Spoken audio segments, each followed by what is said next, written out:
Senator J.D. Vance, how are you, sir? Good, Mark. How are you?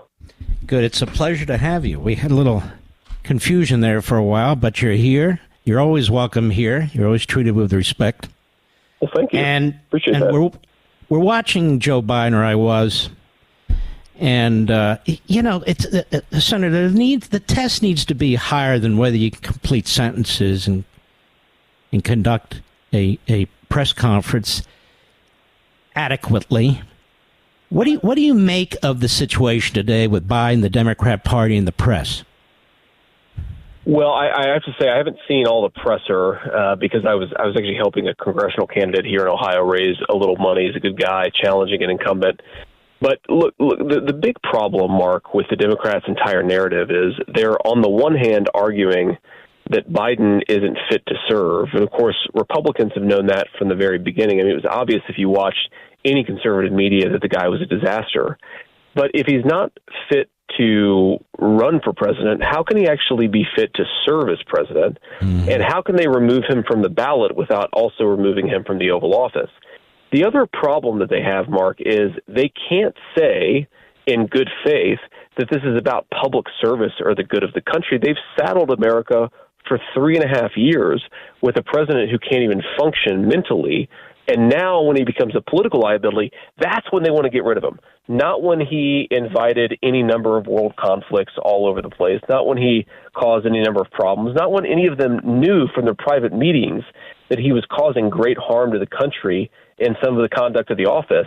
The point at which they say they want to get rid of him is when he becomes a political liability. This is not about public service to the public good. This is cynical, and I think we have to call the Democrats out on it because whether Biden's their nominee or Kamala or anybody else, they are all complicit in saddling America with a president who can't do the job.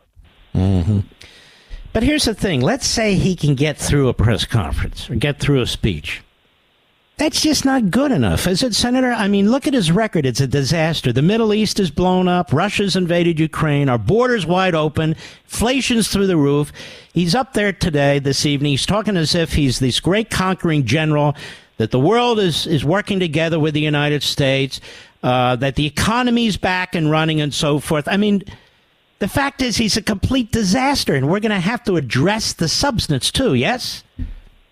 Oh, that's exactly right. He is a complete disaster, and you're right, too, that the standard cannot be, can you stand up there and give a speech from a teleprompter, or can you hold it together during a 60-minute press conference? The standard has to be that you have the energy and the excitement and the passion to do this job for the next 4 years. And obviously, Mark, we're sort of on the same team here. We both believe that Donald Trump is very much up to the job and Joe Biden isn't.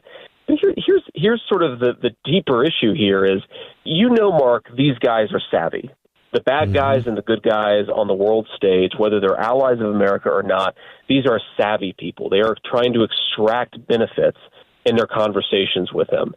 This is not something where you can sort of retreat to your staff and have them run diplomacy for you. You need to be with it. You need to be sitting in there. You need to be engaged. You need to recognize when somebody's trying to get one over on you. And clearly this guy doesn't have that ability. No one can argue that he does. And again, I think it's a real scandal here, not just that Biden and his staff have gone along with this, but that the entire Democratic Party has engaged in a massive cover-up. And what have they covered up? That America has a president who can't function properly, can't meet basic standards for doing the job. I actually think, look, if you believe, as I believe, that Joe Biden is severely cognitively compromised, I actually think Kamala and the people around him are more responsible for it than he is. In some ways, he is, the guy who is being led around the old folks' home is much less morally culpable than the people who are leading him around, telling him what to do and lying to the American people about it. Plus, she has a constitutional duty under the 25th Amendment. She has a constitutional duty to work with the cabinet, see if a majority of the cabinet and she send a letter to Congress, admitting the obvious. And she doesn't. She goes out, as you point out, she lies about his cognitive state. She does it every single day. She's going to keep doing it. And so, to me, that demonstrates that she's not fit to be a president of the United States either, no?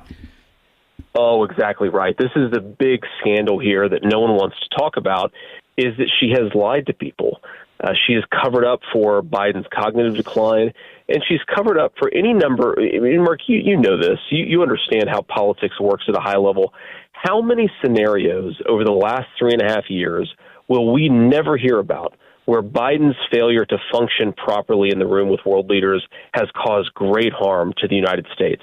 Whether it comes from an economic arrangement, a trade negotiation that has really not been as good as it should be for the United States, whether it's, you mentioned the wide open southern border, I guarantee that ties directly to the fact that the guy doesn't know what's going on, so he's being led around by very radical staff. We on issue after issue, his failure to do basic or to be able to do the basic job, I think has made this country less secure. It's opened the border. It's made the inflation crisis worse. And every Democrat, especially Kamala Harris, is culpable in it. I actually find it very interesting, Mark, and it gives away the game here that the media is not interested in the truth and they're not interested in the public good. They are somehow saying that Joe Biden should resign or step down, and the person who should replace him, Kamala Harris, has been complicit in the entire charade. That's not about public duty. That's about the media realizes they have a dead weight around their neck and they're trying to get rid of it. Well, I know you have to go. You're campaigning for the gentleman. By the way, who is it that you're campaigning for? His name is Orlando Sanza. He's an Army veteran, great guy, Filipino-American, four beautiful kids and a beautiful family. And he actually has a real chance to upset a Democratic incumbent in what has become a more Democratic district, but it's not, it's like a Democrat +5 district.